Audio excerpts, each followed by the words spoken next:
నాకున్న ధైర్యం ఏమిటంటే,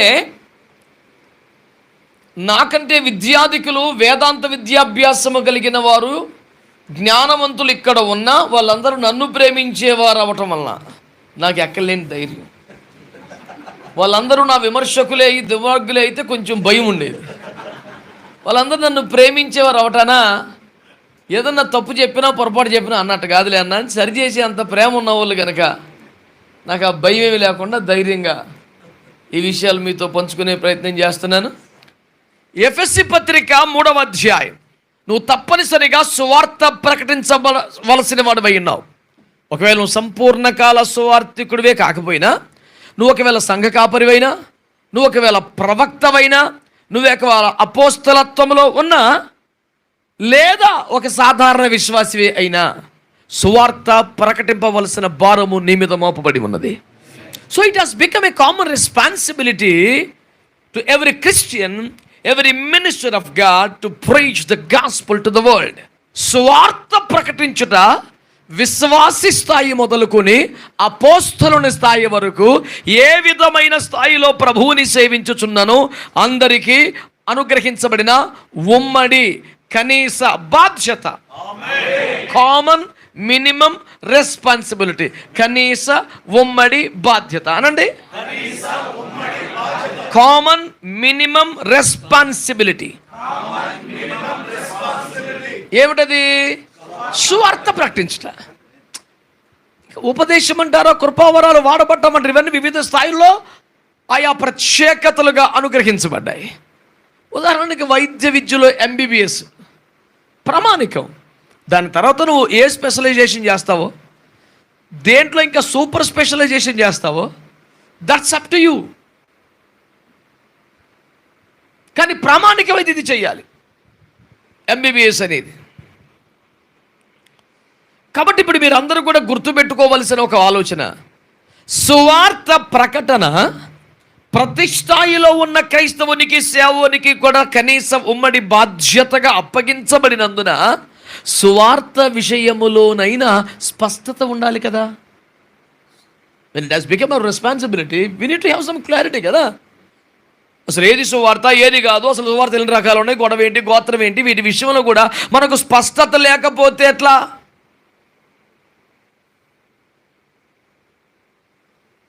కానీ సువార్త విషయంలో స్పష్టత లేకపోవడం ఏమిటి? అసలు పుష్కలంగా ఉంది. దాని గురించి కొత్తగా నువ్వేదో ప్రశ్నించి అనుమానం అని ఆందోళన రేకెత్తుచున్నావు తప్ప నిజానికి మాకు క్లారిటీగానే ఉంది అని మీరు అనవచ్చు. మంచిదే, ఉంటే ఉండాలని కోరుకుంటున్నాం, ఉంటే సంతోషపడతాం, లేకపోతే బాధపడతాం తప్ప ఉంటే ఇబ్బంది ఏముంది? అందరూ బాగుండాలి అంటే ఇప్పుడు మేము బాగలేమా అని దెబ్బలాడితే ఇంకేం దుర్మార్గం అది? కనుక సువార్త విషయంలో అందరికీ స్పష్టత ఉండాలి, అది కనీస బాధ్యత కనుక అనేది నేను అంటున్నమాట. రైట్. స్పష్టత అంటే ఏ స్పష్టత ఉండాలి? ప్రాథమికంగా సువార్తను గురించి 2 మాటలు, జగమెరిగిన మాటలే, కొత్త మాటలేం కాదు. 1 రక్షణ సువార్త, 2 మహిమగల సువార్త అనండి.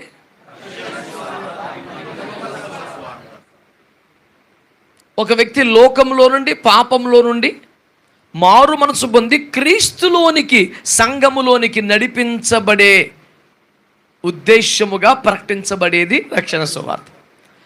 ఒక వ్యక్తి సంఘములో నుండి అధిక మహిమలోనికి చేర్చబడుటకు, ఎత్తబడుటకు సిద్ధపరిచేది మహిమగల సువార్త. ఈ 2 కూడా బైబిల్లో తేటగానే మనకు తెలుసు, ప్రారంభ విషయాలే. అయితే ఇప్పుడు 6 గురించి నేను మాట్లాడటం లేదు, అవి మనకు సాధారణమైన విషయాలే, ఎప్పటి నుంచో వింటూ వస్తున్నాయి. యేసు ప్రభును నమ్మితే, సిలువలో యేసు ప్రభు వారు నీ కొరకు చేసినటువంటి త్యాగాన్ని విశ్వసిస్తే, అది నా కొరకే ప్రభువు చేశారని నువ్వు విశ్వసిస్తే, నమ్మితే, అప్పగించుకోగలిగితే, నేను పాపిని ప్రభువును ఒప్పుకొనగలిగితే నీ పాపములన్నీ కొట్టివేయబడతాయి, క్షమించబడతాయి, నీకు ఇక శిక్షా విధి ఉండదు. నువ్వు క్రీస్తులో నూతన సృష్టిగా మారిపోతావు, నువ్వు పరలోక పౌరుడిగా మారిపోతావు, నీకు పరలోక స్వాస్థ్యం అనుగ్రహించబడుద్ది. ఇది రక్షణ సువార్త. ఆ రక్షించబడ్డవాడు క్రీస్తులో ఉంటే నీకు పరిశుద్ధాత్మ ఎన్ని లాభాలు ఇస్తాడు. ఆయన కొరకు శ్రమ పడితే నీకే సింహాసనం ఉంటుంది. ఆయన కొరకు నీ విశ్వాసాన్ని కాపాడుకుంటే నీకే కిరీటం వస్తుంది. ఇవన్నీ మహిమగల సువార్తలో చెప్పబడతాయి. ఓకేనా? హలో, ఎప్పుడన్నా అకౌంట్ నెంబర్ ఇచ్చేసి అంద అడిగానా? నేను అడిగేది స్తోత్రం చెప్పమంటున్నాగా, అది కూడా మీరు అన్యాయం చేస్తే అసలు ఇంకెందుకండి? అసలు గుడ్డిపేట రోజున కూడా శనివారం పూట కూడా ఉపవాస కూటంలో కూడా సందాలు అడిగేసే వాళ్ళ దగ్గర బాగానే ఉన్నారు. కిస్మిస్ కూడా అడగనోడి దగ్గరే పేసి పెడుతున్నారు మీరు. ఇదే మరి నాకు బాధగా కలిగించే విషయాలని నేను. దేవునికి స్తోత్రం. బిడ్డలారా, మీరు జాగ్రత్తగా ఆలోచన చేస్తే ఈ మంచి మాటలు మీరు మనసులో పెట్టాలని కోరుతున్నాను. ఇప్పుడు దాకా మనము చెప్పుకున్న విషయములు సర్వసాధారణంగా మనము ఎరిగినవి, చేయుచున్నవి. అయితే సువార్త మర్మము అనేది మనం ఫోకస్ చేయాల్సిన పాయింట్. ఏంటది? ఎందుకు ఫోకస్ చేయాలి? పౌలయ్య గారు అంటారు, యుగముల నుండి మరుగై ఉన్నటువంటి ఆ దేవుని మర్మము, ఆ సువార్త మర్మము నాకే బయలుపరచబడినందున అని చాలా గట్టిగా చెప్పాడు. యుగ యుగముల నుండి మర్మములుగా దేవుని మర్మము దాచబడింది. ఆ దాచబడిన మర్మము నాకే బయలుపరచబడింది. నాకు ఈ భయంకరమైన వ్యాధి ముమ్మారు ముఖాముఖిగా ప్రభువుని కలుసుకున్నప్పుడు అడిగిన స్వస్థత రాకపోవడం గల కారణం కూడా ఆ ప్రత్యక్షతే. ఏ ఇతర ప్రధాన అపోస్తలుడు కూడా అనుగ్రహించబడిన ఆ ప్రత్యక్షత నాకు అనుగ్రహించబడింది. దానిని బట్టి ఒకవేళ హెచ్చిపోతానేమోనని నేను హెచ్చింపోకుండానట్లు నాలో ముళ్ళు పెట్టాడు. నాలో ఇంతవరకు ఇలాంటి ప్రత్యక్షత ఎవరికి రాలేదు, నాకే వచ్చింది అనగానే ఆ ముళ్ళు పొడుస్తుంటుంది. ఎంత ప్రత్యక్షత పొందిన నేను బలహీనమైన దీన శరీరంలో వాడినే కదా, రేపు మాపు చచ్చిపోతాను కదా అని. నువ్వెంతటి వాడవైనా నిరుత్తరుడవై ఉన్నావు అనే మాటని జ్ఞాపకం చేయడానికి ఒక ముళ్ళు పెట్టాడు లోపల. తన సేవకుడు అల్లాడిపోతుంటే, కన్నీళ్లతో స్వస్థపరచమని కోరుతుంటే కూడా దేవుడు మనసు కఠినం చేసుకుని ఏం కాదు ఉండని, ఆ శ్రమను తట్టుకోగలిగినంత కృపిస్తా తప్ప ఆ శ్రమను తీసివేయను అని దేవుడు కఠినంగా చెప్పేశాడే. ఎందుకని? ఆ స్వస్థత ఇవ్వకపోవడం కృప, అతడు ఏడుస్తున్నా జాలి పడకపోవడం కృప,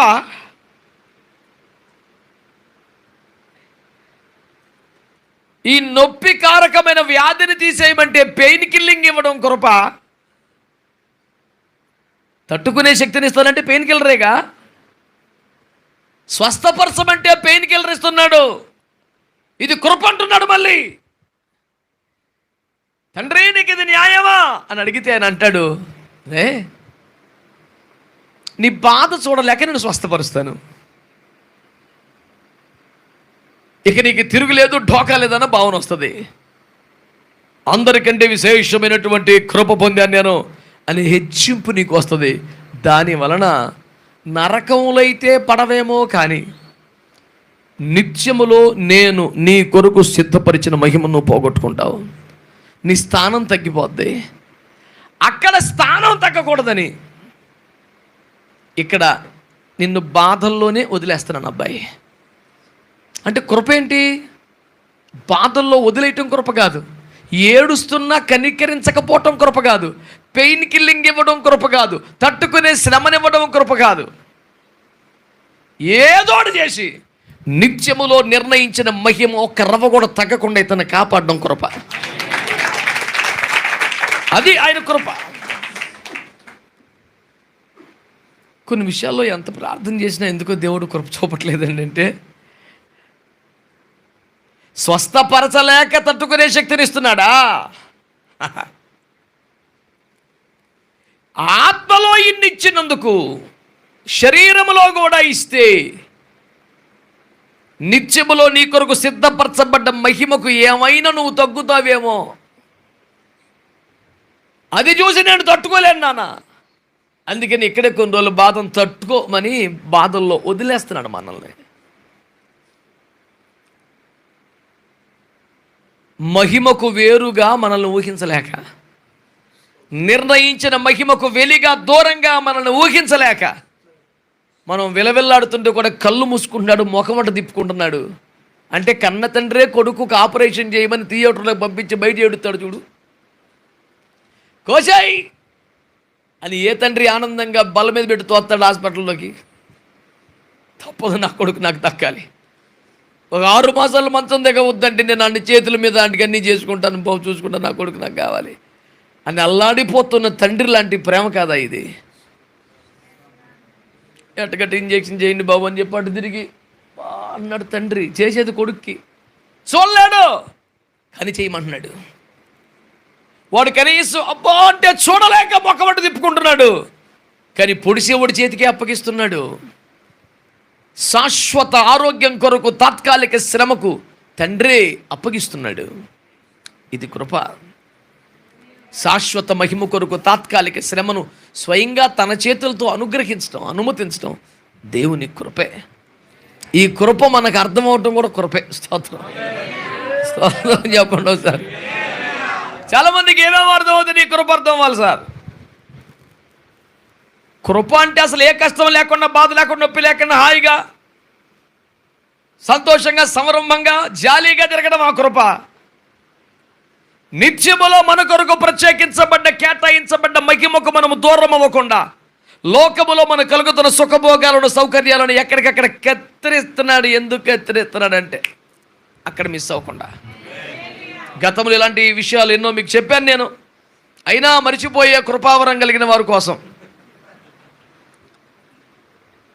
జీవవృక్ష ఫలము తినేస్తారేమో అని కంగారు పడి బయటికి గెంటేసి తలం వేసాడంట తోటకి.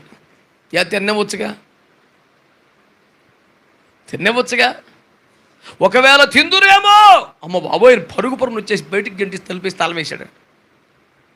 తిరుగుతున్న ఖడ్గజ్జలను బిడే వాడు వస్తాడు, రాని బాకండ్రాని కుళ్ళుమోతాడు దేవుడు. సుప్రతోడా తన కొడుకేగా తిన్నయొచ్చుగా. అమ్మో వాళ్ళు కానీ తింటే లేని పొందుడే, తిన్నయి బాకండే అని తాళాలు వేసి తిరుగుతున్న కట్టుకోజాలను పెడే, మీ డ్యూటీ ఆర్డర్ రాని తినని జాగ్రత్త అని వెళ్ళిపోయాడు. ఇక మరుగు చేయటం ఈ రోజుకు దొరుకుతలేదు దేవుడికి. నా సవుడు మన ఇంట్లో మనం పడుకున్న ఫోటో తీసేస్తున్నాడు పైన నుంచి. చాలా ప్రైవసీ సీక్రెసీ అంటారు ఉంటిదే. ఆడంట తీపోతే ఫోటోలు లాడని ఎడ దొరికాడు. అటు బెడ్రూమ్లో కూర్చుని 5-6 మనుషులతో ఉంటే తీసేశారు. పక్కాగా మంచి దర్జాగడ కాళ్ళు ఊపుకొని కూర్చుని లోపలికి చంపేశారు. ప్రపంచ నిఘా సంస్థల దృష్టికి కనబడినంత రహస్యంగా దాక్కున్నామని కూడా రోదస్సులోంచి బొడలు తీసి పడేశారు సార్. ఏంటి సీక్రెట్? అంత అమాయకం మాట్లాడతారు జనం. రహస్యమైంది ఏమీ లేదని చెప్పాడు యేసు ప్రభు. నమ్మడెవడో లాంటిని కూడా 5 రాడోళ్ళు పొడలు చూసా కూడా నమ్మవా? ఏంటో I have my own personal space, I know. ఏటో 4 పొడి ముక్కలు మాట్లాడితే తెలివైనోడు ఇవిడైనా తెంగర మాట. ప్రభు 2,000 సంవత్సరాలకి అని చెప్పాడు, ఏది ఉండదురా మొత్తం బయటకు వచ్చేద్దన్నాడు. అసలు కొండ మీద ప్రసంగం అర్థమవుతాడు, మామూలుడు కాదు భూమి మీద. ఆత్మ విషయమైన మొదలుపెట్టి సాత్వికుల దాకా 3 అర్థం చేసుకున్న గాంధీ గారు మహాత్ముడైపోయాడు. మొత్తం అర్థమైతే నువ్వు ఎలాగుంటావు? కన్ను బీకేసుకో, కాలు నరికేసుకో, అంత దూరం రాలేదు ఆయన. వచ్చాడా?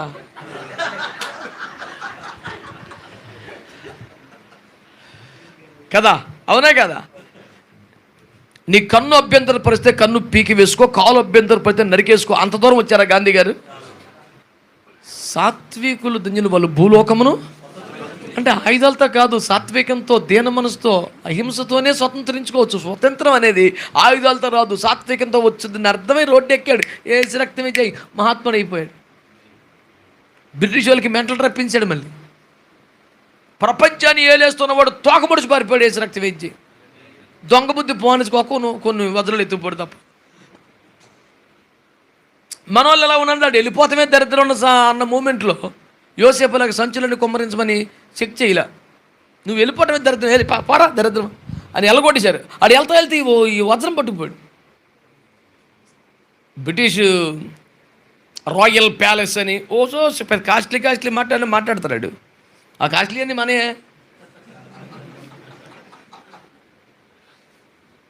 ఆడు మన వచ్చి మన కళ్ళజోడు పెట్టుకొని మన ముందే పోజు కొడుతున్నాడు. ఆడు ఎటువంటి దొంగోడు చూడు మరి.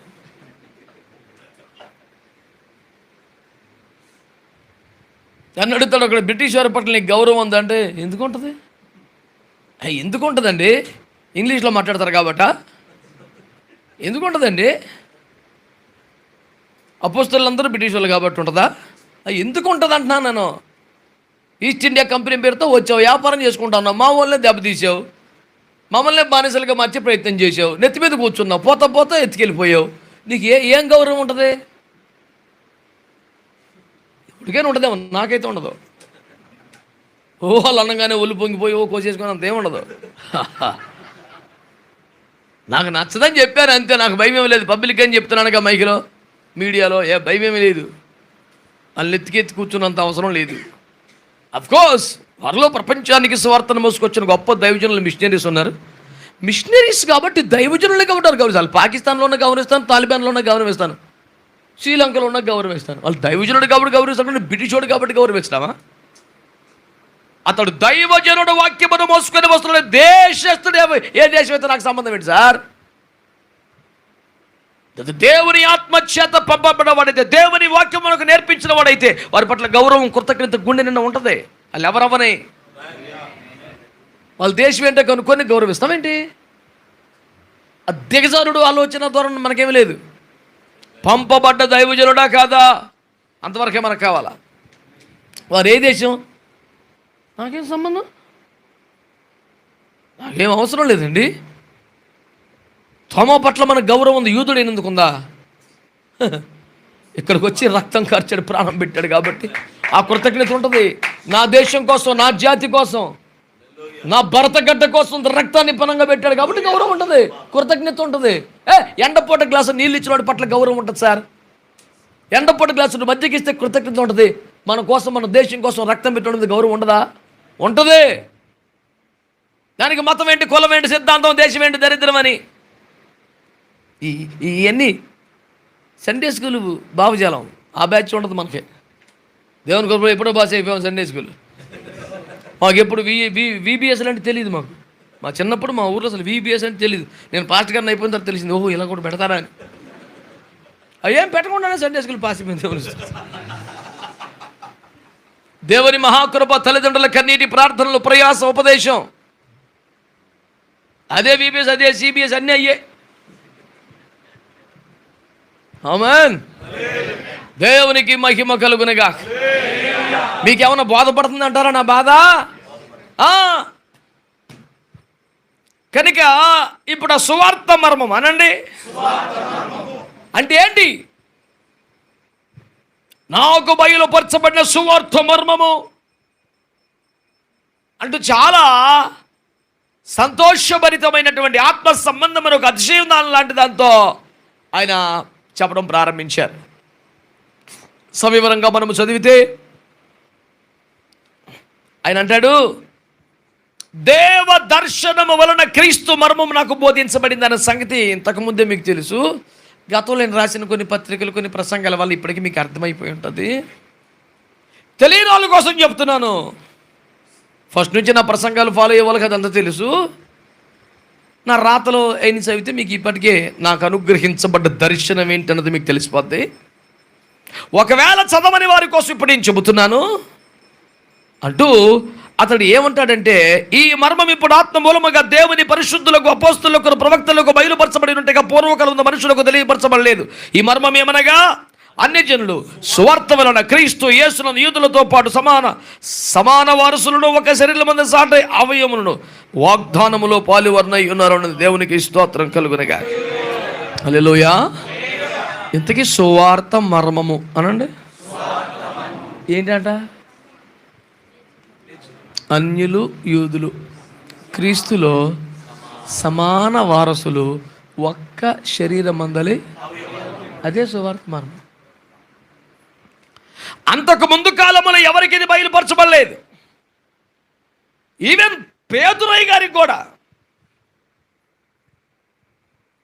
దుప్పటిలో చతుష్పాద జంతువుల మర్మం అదే కదా. చాలామందికి అది అర్థమవుతుంది. అది కూడా మాంసమే అర్థమవుతుంది. తిండి బండి పోను నిజానికి పేతురయ్య గారికి యేసుప్రభువు వారు చెప్పింది ఏంటండి? యూదులకు మాత్రమే ప్రకటించి, యూదులకు మాత్రం రక్షణ, యూదులకు మాత్రమే పరిమితం అలా చచ్చి అన్న ఫీలింగ్లో మనవాడు ఉన్నాడు. సువార్తకు కూడా సమరయులు అంటరాని వారే అన్న స్థితిలో ఉన్నారు. యేసు వెనకాల సమరయ స్త్రీకి రక్షణ ఇవ్వడం, ఆమె ఊరి వారిని తీసుకురావడం, ఇవన్నీ చూసి కూడా ప్రభు వెనకాలే ఉండి ఆమేన్ ప్రైజ్ ది లార్డ్ హల్లెలూయా అన్ని కూడా ఏదైనా యూదులకే చి అని వాళ్ళ పక్కన పెట్టాడు. దుప్పుడు దిగిపోయింది. దేవునికి స్తోత్రం. చతుష్పాద జంతువులు అందులో ఉన్నాయి. ఏంటి జంతువులు అన్న దగ్గరికి వచ్చి లేచి చంపుకొని తిని చిచ్చి నేను అపవిత్రం నేను ఎప్పుడు పుట్టుకోలేదు, నియమనిష్ట కలిగిన యూదని నేను. మరి అదే తినా దేవుడు పవిత్రమగించిన దాన్ని నువ్వు అపవిత్రగించడం ఎవడో నువ్వు మాట్లాడకుండా తిను. నేను ఎప్పుడు తినలేదు, ఇప్పుడు తినమని చెప్తున్నాను కదా అంటే కష్టంగా సరే ప్రభు అన్నాడు. దర్శనం అయిపోయింది. ఇది ఏమగునో అనుకొనుచుండగానే ఇద్దరు మనుషులు వచ్చారు. అయ్యా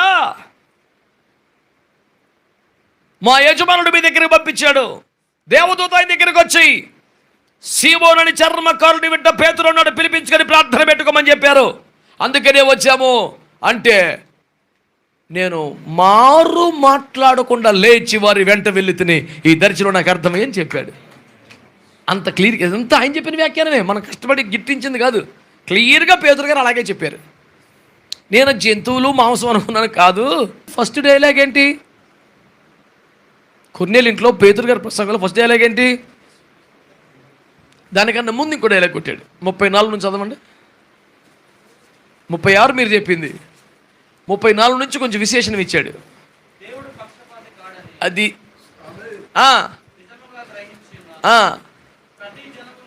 అది స్తోత్రం చెప్పండి ఒకసారి. నేను వద్దనుకున్నాను, నేను పక్కన పెట్టాను, అమ్మో మేము ముట్టుకోమనుకున్నాను, కానీ బాబో ఆయనకు పక్షపాతం లేదు, ప్రతి జనములు ఆయనకు భయపడు వారిని ఆయన అంగీకరిస్తున్నాడు అని చెబుతూ యేసుక్రీస్తు అందరికీ ప్రభువే మాకే కాదు అని చెప్పాడు. దేవునికి స్తోత్రం చెప్పండి ఒకసారి. హల్లెలూయా. కాబట్టి ఇప్పుడు బయలుపరచబడుతున్నటువంటి సువార్త ఏమిటంటే వారికిని ప్రకటించాలి, వారిని కూడా చేర్చుకోవాలి, వారు కూడా అనేదాకా వచ్చింది. పౌలు గారికి విస్పష్టత ఇంకెంత వచ్చిందంటే వారు మనము కలిస్తేనే ఒక శరీరం అవుతాం.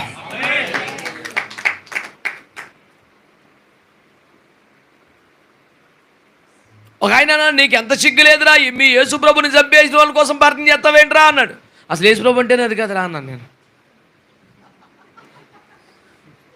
నీకెంత బుద్ధి లేదు, నీ యేసుప్రభుని చంపేసిన యూదుల కోసం ప్రార్థన చేస్తావేంటి అన్నాడు. అసలు యేసుప్రభు సిస్టమేది కదా. వాళ్ళు ఒకసారి యేసుప్రభుని చంపేసి నువ్వు రోజులను చంపేస్తున్నావు కదా, మరి నీకోసం ఏడుతలేదా? నిజం కదండి ఇది.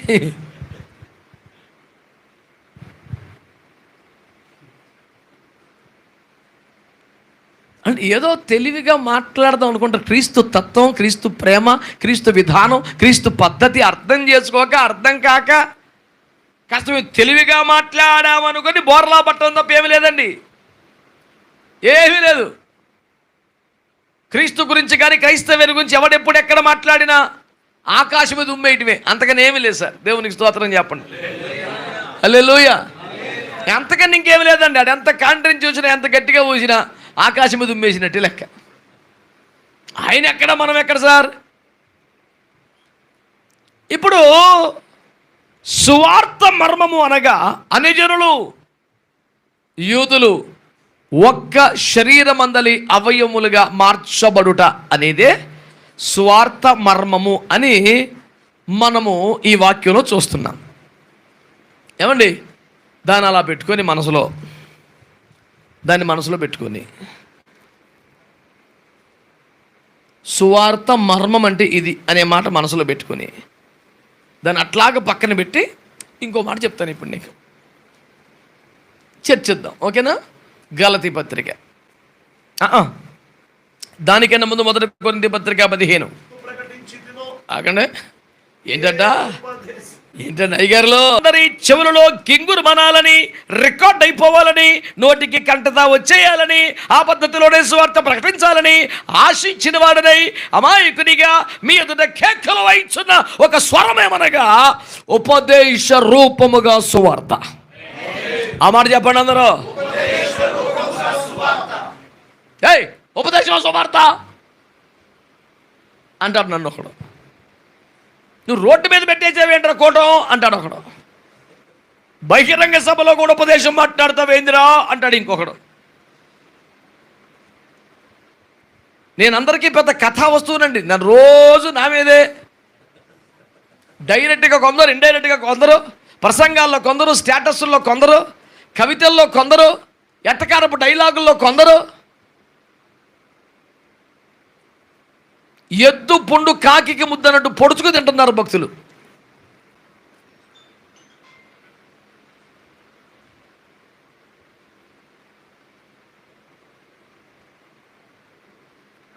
తెలియక అవిశ్వాసం వల్ల చేసేది కనుక కనికరింపబడితే ఇంకొకసారి కనికరం ఉండదు. ఒకరితే దేవునికి స్తోత్రం. హల్లెలూయా. బిడ్డలారా, దేవుని వాక్యాన్ని మీరు పట్టుకుంటున్నారా లేదా? ఉపదేశ రూపముగా సువార్త. ఎంత చక్కని మాటలండి బాబీ.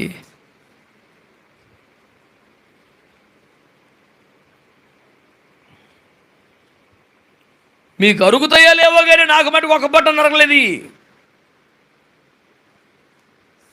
మీకు అరాయించుకునే శక్తి ఎంత ఉందో నాకు తెలియదు కదండి బాబు.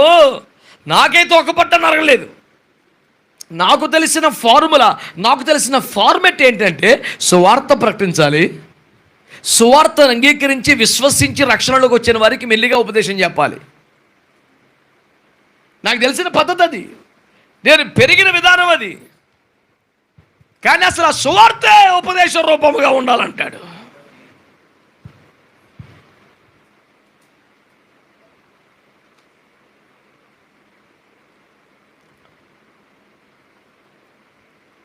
అపోస్తుల బోధ, అపోస్తుల ఉపదేశం అనేది ఓకే. సువార్త ప్రకటించిన తర్వాత, విశ్వాసంలోకి వచ్చిన తర్వాత, బలపడ్డ తర్వాత మెల్లిగా వారికి స్థిరపడ్డారు, కుదురుకున్నారు అనుకున్నప్పుడు అపోస్తుల బోధ చెప్పాలి అనేది సాధారణంగా దైవజనులందరికీ, అపోస్తుల బోధ పట్ల అవగాహన ఉన్న వాళ్ళకు కూడా ఉండే ఆలోచన. కానీ అసలు సువార్త ఉపదేశ క్రమం ప్రకారం చెప్పాలంటే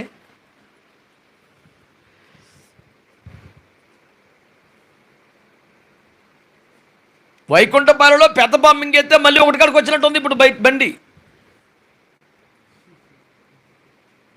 టప టప టప టప ఎగురుకుంటూ నిచ్చెన లెక్కేసి పైకి వెళ్ళిపోతే పెద్ద బాంబింగ్ వేసింది, మొత్తం తొక్కడికి వచ్చేసింది బండి. అరే ఫిర్ సే శురువాత్, అరే గిన్నె శూన్య కరో, ఏక్ సే ఏక్ దో, మళ్ళీ ఇక్కడ చాట. మళ్ళీ ఇప్పుడు సువార్త ప్రకటించాలి, సువార్త విని అంగీకరించి రక్షణలో తేవాలి, సంఘంలో స్థిరపరచాలి, అప్పుడు వారికి ఉపదేశం నేర్పాలి అనే ఫార్మట్ మనము కలిగి ఉండగా పౌలయ్య గారు ఏమన్నారు?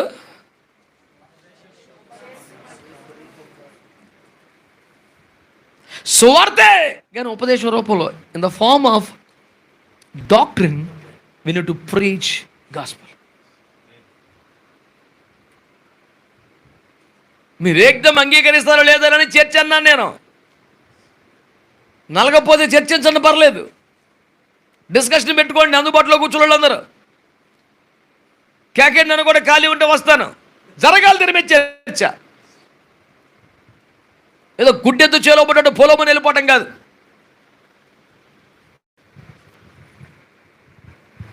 I don't know what the theological studies taught you about preaching gospel and teaching church, but my Bible teaching this. ఉపదేశ రూపముగా సువార్త. గలతీ పత్రిక 1:6 అంత ఘాటుగా మాట్లాడ కారణం అది. క్రీస్తు కృపను బట్టి మిమ్మును పిలిచిన వారిని విడిచి భిన్నమైన సువార్త తట్టుకు మీరింత త్వరగా తిరిగిపోవుట చూడగా నాకు ఆశ్చర్యమగుచున్నది. అది మరి యొక్క సువార్త కాదు గాని క్రీస్తు సువార్తను చెరపగొని మిమ్మును కలవరపరచువారు కొందరున్నారు. ఇప్పుడు 8 మేము మీకు ప్రకటించిన సువార్తగా, మేము మీకనగా అపోస్తలులు ప్రకటించిన సువార్త గాక మరి యొక్క సువార్తను మేమైనను మళ్ళా మేము గాని పరలోకము నుండి వచ్చిన ఒక పరలోకము నుండి వచ్చిన దూత చెప్పినా మీకు ప్రకటించని యెడల అతడు శాపగ్రస్తుడవును గాక. ఓరి బాబోయ్, ఎంత పెద్ద మాట సార్ ఇది. మిఖాయేలే లూసిఫరే ఇబ్బంది పెడితే మోషే దేహం విషయంలో తెగ్గించక ప్రభు నిన్ను గద్దించునుగాక అని చెప్పి ఊరుకున్నాడు. శపించబడునుగాక అన్న మాట చిన్నది కాదు అని చెప్పడానికి చెప్తున్నాను. కానీ మేము మీకు ప్రకటించిన ఈ సువార్త, ఇప్పుడు ఈ సువార్త అంటే ఏంటి? అది అది అది మేము మీకు ప్రకటించిన ఈ సువార్త కాక వేరొక సువార్త అంటే ఉపదేశ బేస్ లేనిది, ఉపదేశ రూపము లేనిది. యేసు ప్రభు గురించే చెప్పినా, పరలోకం గురించే చెప్పినా, మారు మనసు గురించే చెప్పినా, బాప్తిజం గురించే చెప్పినా, ఉపదేశ రూపము సంతరించుకుని సువార్త వేరొక సువార్త ఎంచబడుతున్నది.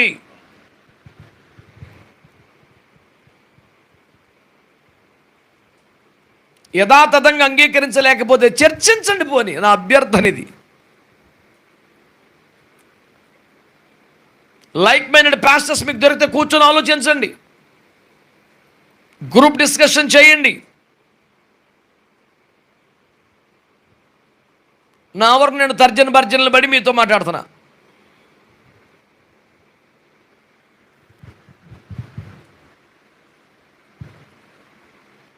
నేను ఒక రోజు కుదురుగా ఒకరితో కూర్చునే మనిషిని కాదు, రోజుకు 3 రోజులు తిరుగుతాను కాబట్టి నాకు డిస్కషన్లో కూర్చునే అవకాశం ఉండదు. ఏదో ఒక రైల్లో బస్సులో కూర్చోవటమే. అంత పోరాటం మీకు ఉండకపోవచ్చు కనుక మీలాంటి భావజాలం ఉన్న కొందరితో కూర్చొని చర్చించమని నేను ప్రోత్సహిస్తున్నాను. మజ్జిగ చిలికితే వెన్నబుడ్డు తప్ప లాస్ ఏముంది? దేవునికి స్తోత్రం. చర్చిస్తే కాస్త విషయం తెలుసుద్ది, పెరుగుద్ది తప్ప తప్పే ఉందండి? మేలే కలుగుద్ది కదా. సరే, మేము ప్రకటించిన సువార్త అన్నాడు కదా, అంటే మా సువార్త అనొచ్చుగా. ఆ పదం వాడచ్చా? మేము మీకు ప్రకటించిన సువార్త ఈ సువార్త గాక అన్నప్పుడు అది అపోస్తలులు మా సువార్త, మేము ప్రకటించిన ఈ సువార్త అన్న పదాలు వాడారు కనుక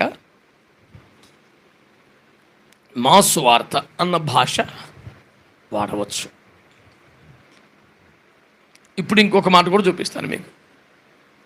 పౌలు తిమోతికి రాసిన 2వ పత్రిక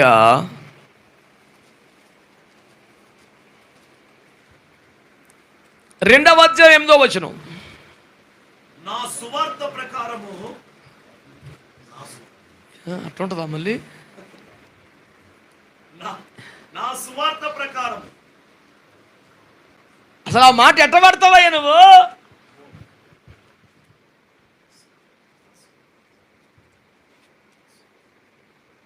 మీరు గత ఓపికగా మీకు తీరుబాటు ఉండి ఎన్ని మదించాలి మరి మీరు. నేను చెప్పేది అది. మీకేమో అసలు ఖాళీ ఉండలేదు, వచ్చిన బాధ అది. మా తమ్ముడు ఒక ఆయన రోజుకి 5 కోటలు ఒప్పుకుంటాడు.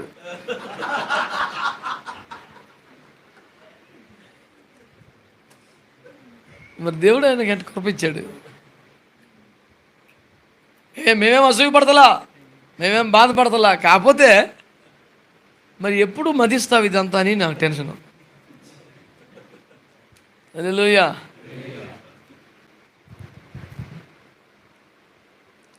కనుక నేనేమంటున్నానంటే ప్రియులారా, పౌలయ్య గారు నా సువార్త ప్రకారము అన్న భాష వాడాడు.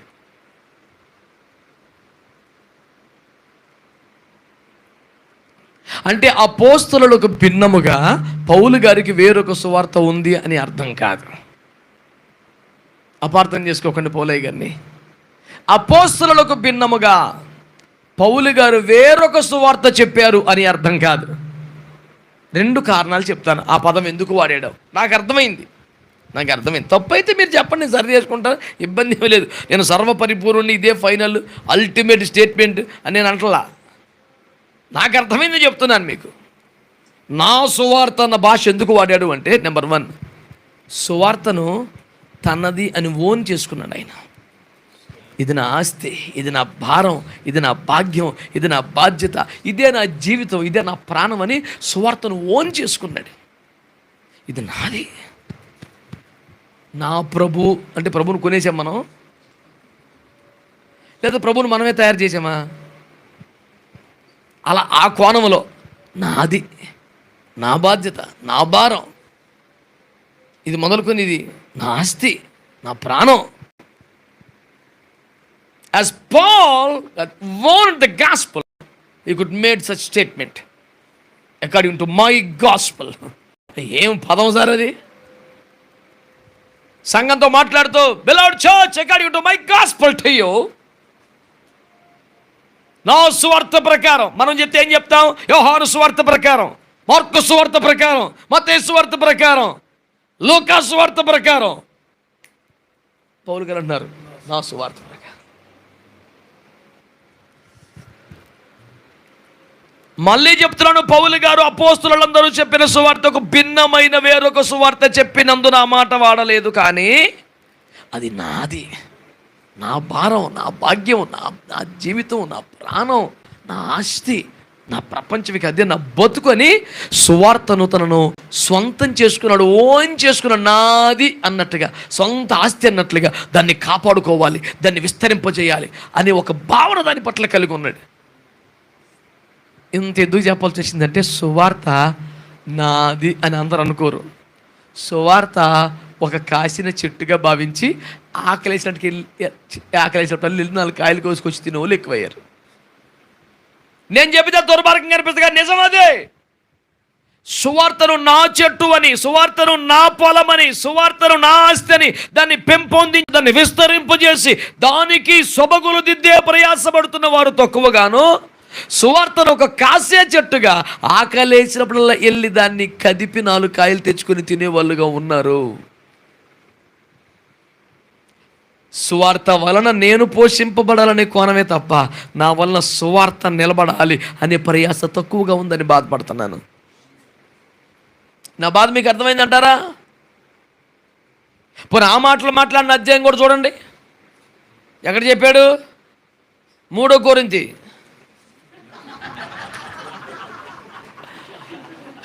ఉందా? 3 కొరింథీ ఎక్కడ తిప్పుతున్నారు పేజీలు? చదవండి ఆ మాట.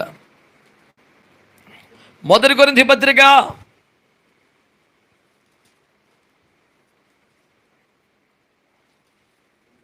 9వ అధ్యాయము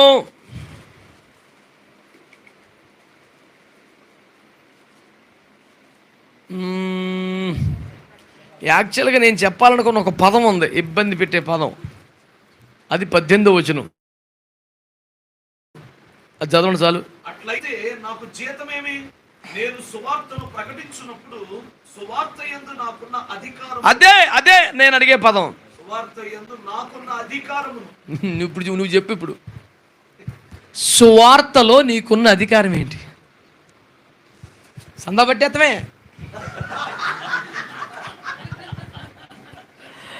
మీ కొరకు ఆత్మ సంబంధం ఇచ్చి ఉండగా శరీర సంబంధం కోర్చుకుంటా ఏమైనా ఎక్కువ అనుకుంటారా? ఇయ్యుడు మీకు ఇయ్యబన్ను అట్రా కానుకలు పెట్టు, పాటు కానుకలు పెట్టు. అసలు ఎట్టు తిరిగి అట్టే వస్తుంది బండి. జ్ఞాపకార్థ కూటంలో కూడా ఏదో రకంగా గిట్టించేయటమే. మనోడు కట్టికబద్ధం చెప్పేసి జ్ఞాపకార్థ కూటంలో నేను కంగు తినేసాను. అసలు దైవభక్తి లేని, బొత్తిగా చర్చికి రాని ఒక దుర్మార్గుడు చచ్చిపోయాడు. అలా ఆడవాళ్ళు చర్చికొచ్చిపోతుంటారు. వాళ్ళకి ఇచ్చిన ఖర్చులో తునోపనం దాచుకొని 10 పొరకు వేస్తుంటారు పాపం చర్చిలో. మరి వాడు ఎప్పుడు చర్చికి రాకపోయినా తాగి చచ్చిపోయినా వాళ్ళ ఆడవాళ్ళు వస్తారు కాబట్టి మన చర్చ్ మెంబర్ అన్న హోదాలో భూస్థాపన చేశాడు మనోడే. దేవుడు ఆయన విషయంలో కూడా ఆశీర్వదించాడు. తర్వాత ఊరుకోండి, జ్ఞాపకార్థ కూటంలో మాట్లాడుతున్నాడు ఏమని?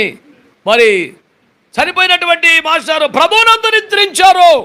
పిల్లరా, మీకు తెలియదు కానీ వారెంతో భక్తి కలిగిన వారు ఎన్నోసార్లు ఆ గృహాన్ని దర్శించినప్పుడు వారు కొన్ని వేల రూపాయలు నా చేతుల్లో పెట్టి ఫస్ట్ గారు సేవలో వాడు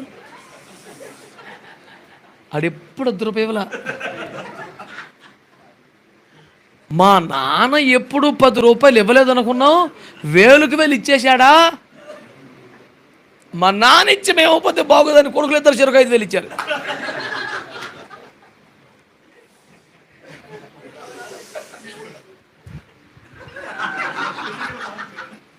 మో ఆశ్చర్యం వేస్తుంది మనకి, ఇట్లాంటి వాళ్ళు ఉన్నారు భూమి మీదని.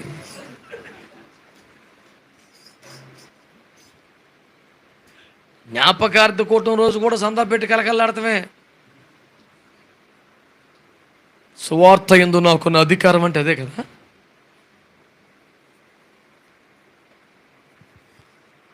నిజానికి భౌతికముగా పోషింపబడుట అనే కోణమే అందులో ఉన్నది.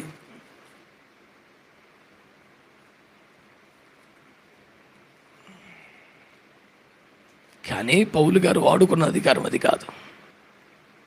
అది కరెక్టే, కానీ పౌలు గారు వాడుకున్న అధికారం అది కాదు. ప్రభు చిత్తమైతే దైవజనుడికి ఉండే అధికారం ఏంటనేది మరొకసారి మనం చర్చిద్దాం.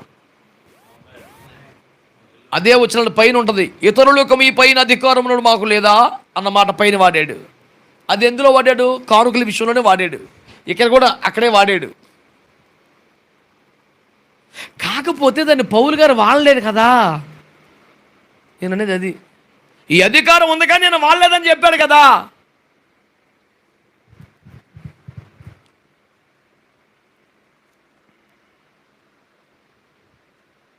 ఇప్పుడు నేను మిమ్మల్ని అడుగుతున్నాను, సువార్త యందు మీకున్న అధికారం ఏంటి అసలు? మరి ఇవన్నీ మీరు కూర్చొని చర్చించుకుంటే 2-3 దైవజనులు సహోదరులు కొన్ని మంచి విషయాలు బయటకు వస్తాయి. ఈ రోజున నేను ఏమీ చెప్పలేదు సార్, చర్చించుకుందామని అన్నాను అంతే. ఈ చర్చలో కొన్ని విషయాలు బయలుపడ్డాయి. ఏంటా విషయాలు? సువార్త మర్మం అనగానేమి,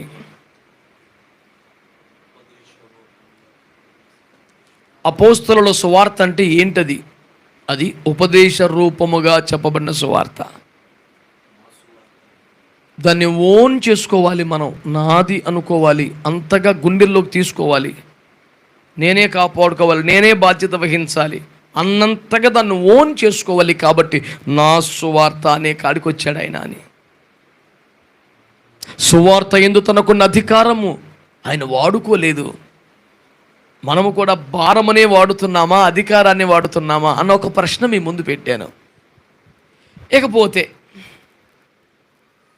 ఇంకొక మాట ప్రకటించి నేను ముగిస్తాను. ప్రకటన గ్రంథం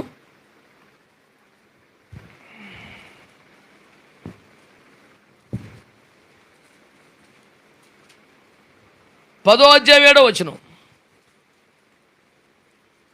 ప్రకటన 10:7. 7వ దూత పలుకు దినములలో, అనగా కడబూర ఊదబోతున్న దినములలో, అతడు బూర ఊదబోచుండగా దేవుడు తన దాసులకు ప్రవక్తలకు తెలిపిన సువార్త ప్రకారము దేవుని మర్మము సమాప్తమగునని చెప్పాను. స్తోత్రం చెప్పండి. సువార్త మర్మం ఎప్పుడు సమాప్తం అవుద్దంట?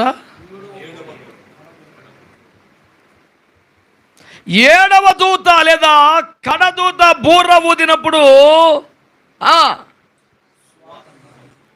సువార్త ప్రకారమైన దేవుని మర్మము సమాప్తమగునని చెప్పగా విన్నాను. అంటే అన్యజనులు యూదులు ఏక శరీరమగుట అనే మర్మము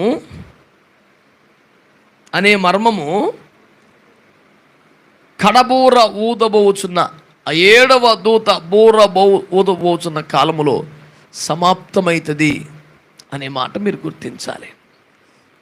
అంటే సువార్త ఎప్పటి వరకు ప్రకటించబడుతుంది? మీకు అర్థమైందా? దీన్ని బట్టి మీరు మనసు ఎక్కడ పెట్టాలి? దూతలు బూరలు ఊదే దూతలు ఉన్నారు కదా, 1వ బూర, 2వ బూర, 3, 4, 5, 6, 7.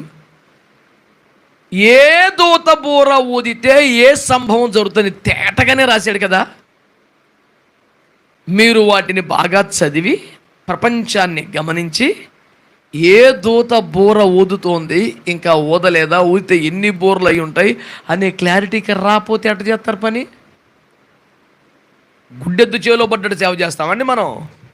మీరు కాలమును ఎరిగి అన్న మాట చెప్పాడుగా మనకి. ఆ దినము సమీపించిన మీరు చూచిన కొలదన. ఎలా చూస్తాం మరి? నెరవేర్పులు చూస్తేనే తెలిసేది. ఆ దినం దగ్గర పడిందని ఎట చూస్తామండి మరి మనం? మరి ఎక్కువగా ప్రయాసపడమన్నా చూస్తే చుట్టూ రావాలిగా.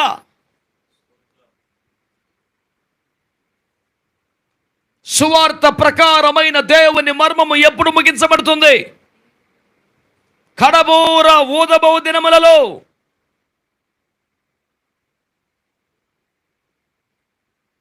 ఎన్ని బెదిరింపులు చేసినా, ఎన్ని బాంబుకాయలు పెట్టినా, ఎంతమందిని సాగుకొట్టినా సువార్త ప్రకటన కనుమరుగవ్వదు. ఇది ఆగిపోయే సీన్ లేదు. కాకపోతే నా టెన్షన్ అల్లా అప్పుడు దాకా మనం ఉంటామా? మనకు అవకాశాలు పొడిగింపబడుతూనే ఉంటాయా? మన ఆయుష్కాలం పొడిగింపబడుతూనే ఉంటుందా? ఇప్పుడు దాకా మనకు అందిన కొన్ని వందల అవకాశాలు సద్వినియోగం చేసుకోలేదు కనుక ఇంకొక 200 అవకాశాలు ఇస్తారా? నీ చేతిలో గ్రామాన్ని పెడితే, నీ చేతిలో మైకు పెడితే, నీ చేతిలో సంఘాన్ని పెడితే, నీ చేతిలో కుటుంబాలను పెడితే ఉపదేశ రూపమైన సువార్తే ప్రకటించావా? మహిమగల సువార్తే ప్రకటించావా? ఉన్నవారిని ఒక్క శరీర మందలి అవయవాలుగా చేయగలిగావా?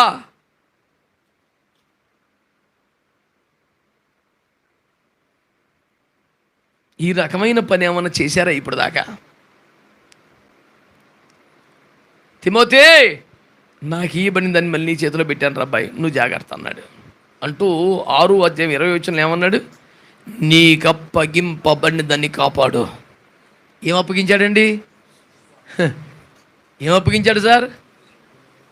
ఒక 100 కోట్ల రూపాయల మినిస్ట్రీ ఫండ్ చేతిలో పెట్టాడా? ఏం పెట్టాడు చేతిలో? ఉపదేశం. నాకు అనుగ్రహింపబడిందని నీకు ఇచ్చాను, నీకు అప్పగింపబడిందని జాగ్రత్తగా కాపాడినానా? 4వ అధ్యాయంలో నిన్ను గురించి, నీ బోధన గురించి జాగ్రత్త. ఇలాగ చేస్తేనే నిన్ను, నీ బోధనలను రక్షించుకుంటావు. నువ్వు సువార్తను బట్టి మాత్రమే కాదు, నీ బోధ వలన రక్షించుకుంటావు. స్వార్థ వల్లనే రక్షణనా? బోధ వలన రక్షించుకుంటావు. ఎందుకు పట్టించుకోవట్లేదు ఈ వాక్యాలన్నీ? ఒక వ్యక్తి రక్షణలో బోధ, ఉపదేశం, డాక్టర్ని కూడా ఉందని ఎందుకు పట్టించుకోవట్లేదు?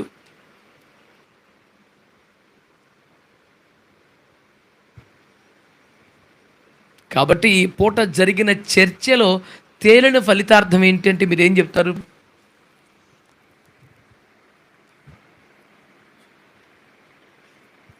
దేవుని మర్మము అనగా స్వార్థ ద్వారా యూదులు, అన్యజనులు ఒక్క శరీరమందలి అవయములుగా మారి సంఘం అనే శరీరం కన్యక తయారవటం స్వార్థ మర్మం. ఆమేన్. ఇట్టి మహా గొప్ప క్రతువు నెరవేరునట్లు ఉపదేశ రూపమైన సువార్తను ప్రకటించాలి. అంతటి సంక్లిష్టమైన సువార్తను బోధించుటకు సువార్తను మనం ఉన్నది అని స్వంతం చేసుకోగలగాలి.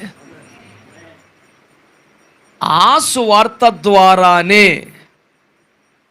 దేవుని మర్మము సంపూర్ణము చేయబడుతుంది. అది చేయబట్టుకు ఆయుష్కాలం మనకి సరిపోద్దో లేదో తెలియదు.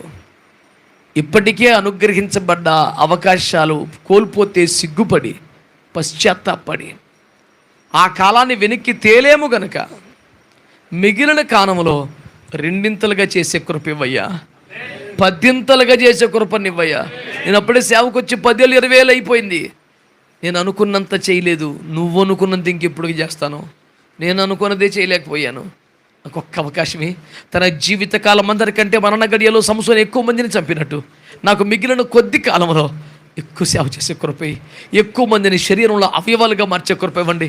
సంఘ సభ్యులుగా చేసుకుని నేను దశంభాగాలు తీసుకుని నేను పోషించబట్టం కాదు. సువార్తలో అధికారం నేను వాడుకోలేదు.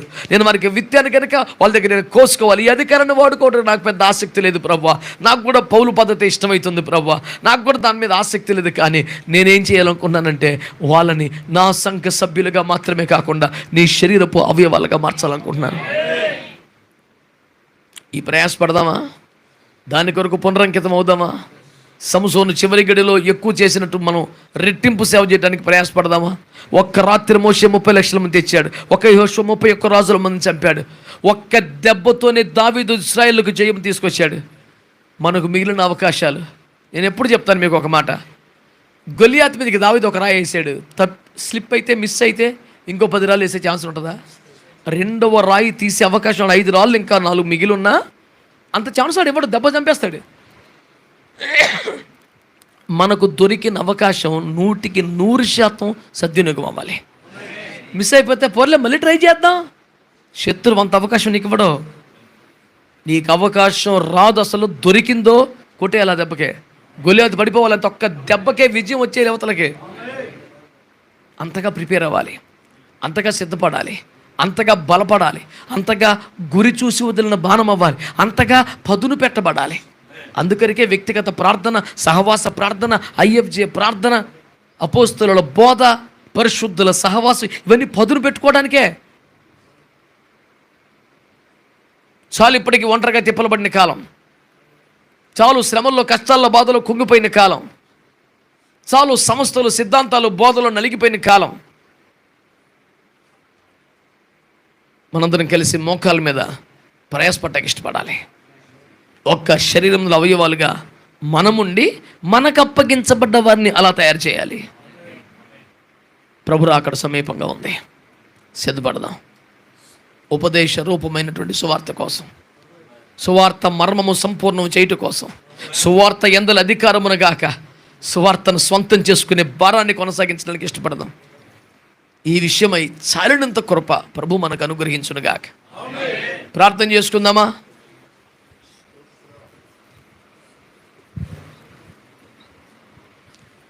అవకాశం, ఆరోగ్యం ఉన్నవాళ్ళు మోకరించండి. కొద్దిసేపు అనంతరం కలిసి ప్రార్థన చేసుకుందాం.